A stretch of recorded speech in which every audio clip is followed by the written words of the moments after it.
Right, so hello and welcome back to Books and Things and welcome to another video. And today I'm going to be doing another one of my feminist Victorians videos and talking about Jill by Amy Dillwyn.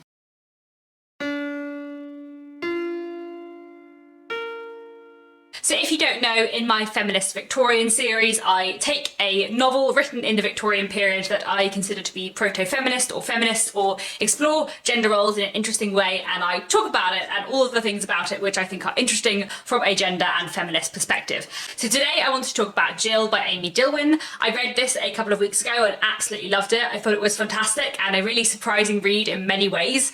So I thought I would do a video on it here and tell you about some of the things which I think are really interesting about it and quite feminist about it. As usual with these videos, there is going to be a spoiler-free section at the beginning, and then I will talk about a few more spoilery things later on. I think the bulk of this video is going to be spoiler-free actually. There's only a couple of things I want to discuss which are spoilery, because a lot of the things about this book which I think are really feminist are to do with the personality of the main character, so I can talk about them without spoiling the novel for you. So please do stick around for the bulk of the video if you haven't read Jill, and just carry on to the very end if you have. Jill is a fascinating novel. It was first published in 1884 and it tells the story of a young woman called Gilbertina, who for the bulk of the book goes by the name of Jill. She is born to fairly wealthy parents. Her mother dies when she is young, and after that her father takes her abroad with him on all of his travels, although they don't have a very good relationship and they don't seem to really know or like each other very much. When Jill is in her late teens, her father remarries a woman who Jill really doesn't like and who finds it incredibly hard to live with,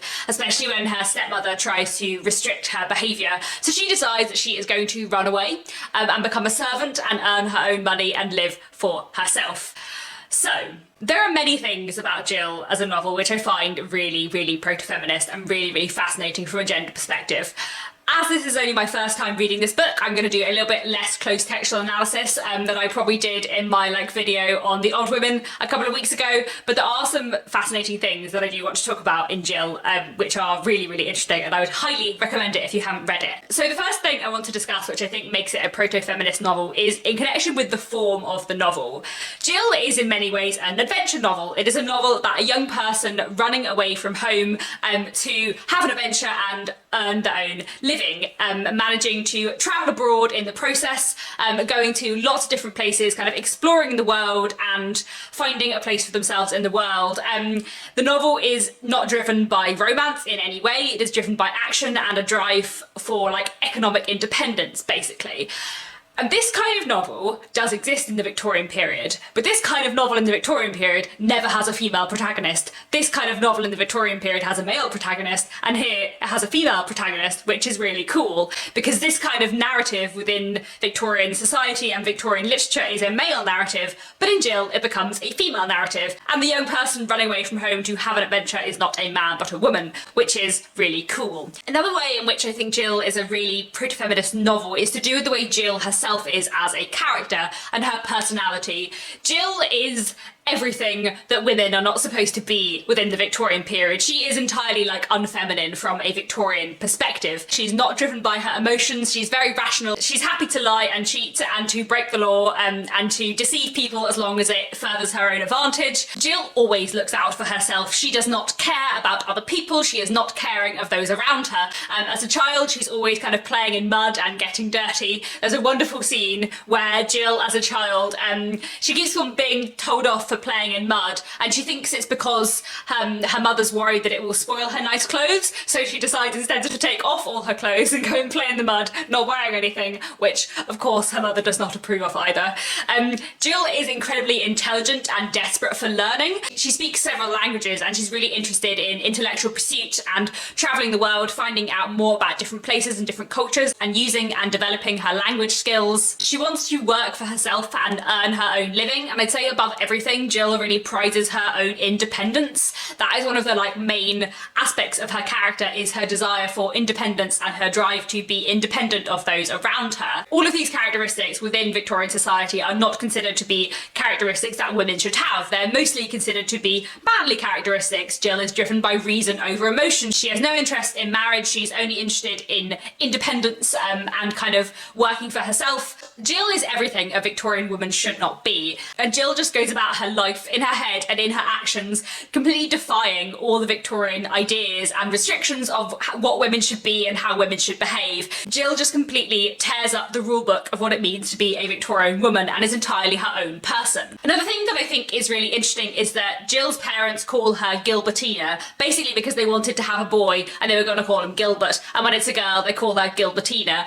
But Jill doesn't go by the name Gilbertina, she chooses her own name and she goes by Jill, like reasserting her own identity and also reasserting her identity as a woman, not being defined by the boy that her parents wanted her to be, which is just really, really fascinating. But Jill is by no means the only female character within the novel who is, by Victorian standards, unfeminine, and definitely not the ideal Victorian woman who is an angel in the house. We have Kitty, a young woman who Jill works for, who is entirely fearless. There's one point in the book where Kitty and Jill get into a dramatic situation, and Jill, who is usually very, very sensible and practical, is a bit afraid, and Kitty is just completely fearless. Another thing we see about Kitty is that, like Jill, she is driven by reason, not feeling. Although she feels strongly, we do see her have a kind of strong romantic attachment. What drives her is reason and kind of practicality as well, which again is considered sort of unwomanly by the Victorian period. Then there is another character who features later on in the book who is a nun, who is incredibly fearless too. And I love how Jill as a book is just full of fearless women. And another thing I think is really interesting about Jill as a novel as well is that all the action is driven by women, and all the men featured in it are minor characters. There's not a single man who is a major character, and the plot is always driven by the women of this story, which I just think is wonderful. Another really wonderful proto-feminist aspect of this novel is the focus on kind of earning your own living. Jill is a working woman, and this book really explores how the working world works. We see her act as a day governess, as a travelling maid, as other kinds of maids, and we see her relying on her work for money, and we also see what work she can do and her talent at her work, especially when she is a travelling maid. All the different language skills she has allow her to be very good at that job. And we see Jill getting work, being good at her jobs, the difficulties she has getting new jobs, and the way in which she relies on her work and the way in which she prizes earning a living for herself and being independent. You know, there's a lot of very interesting class stuff going on in Jill as well. Jill is the daughter of a gentleman, that she runs away and she becomes a servant because that allows her more freedom within her everyday life and allows her to be independent more as well. I've mentioned a little bit that Jill is in general not someone driven by feeling. Jill is someone who is practical and rational, and everything the Victorian women were not supposed to be. She is not driven by her emotions, but there is definitely some emotion in Jill. And another thing I want to talk about in terms of this book is to do with sexuality in it. I think it's really hard to read Jill not as a LGBTQ plus novel. I think it's really hard to see the character of Jill and the way she feels about Kitty, the young woman she works for, as anything other than a romantic attraction. Jill throughout the book strives for independence and spurns men, and there is one man at one point who is a little bit interested in her, and she's just like completely appalled at the idea of any man wanting to kiss her, wanting to marry her, wanting anything to do with her. Whereas it's heavily suggested throughout the novel that she is in love with Kitty. She talks so much about being drawn to Kitty in a way she can't quite explain, about her attraction to her. And at one point where she talks about Kitty being in love with a man and how that man might react to Kitty, Jill writes, "I knew well enough that I myself should have been at her feet if she had but held up her little finger to me." In another Victorian novel, that sentence would have said, "I knew that if I were a man I would have been at her feet." And that is not what is said here. What Jill says is that were Kitty to hold up her little finger to me, I would be at her feet. And there are several moments where Jill kind of acknowledges to herself that it would be in her best interests, which usually she is entirely servient to leave Kitty at this moment, but she doesn't because she is deeply attached to her. Obviously, it's complicated talking about LGBTQ plus themes in Victorian literature. A lot of categories and terminology and identities that we talk about today wouldn't have really existed in the same way in the Victorian period. I've spoken about this a little bit before, especially in the video I did a couple of years ago on LGBTQ plus themes in Victorian literature. This book definitely deserves to be on that list.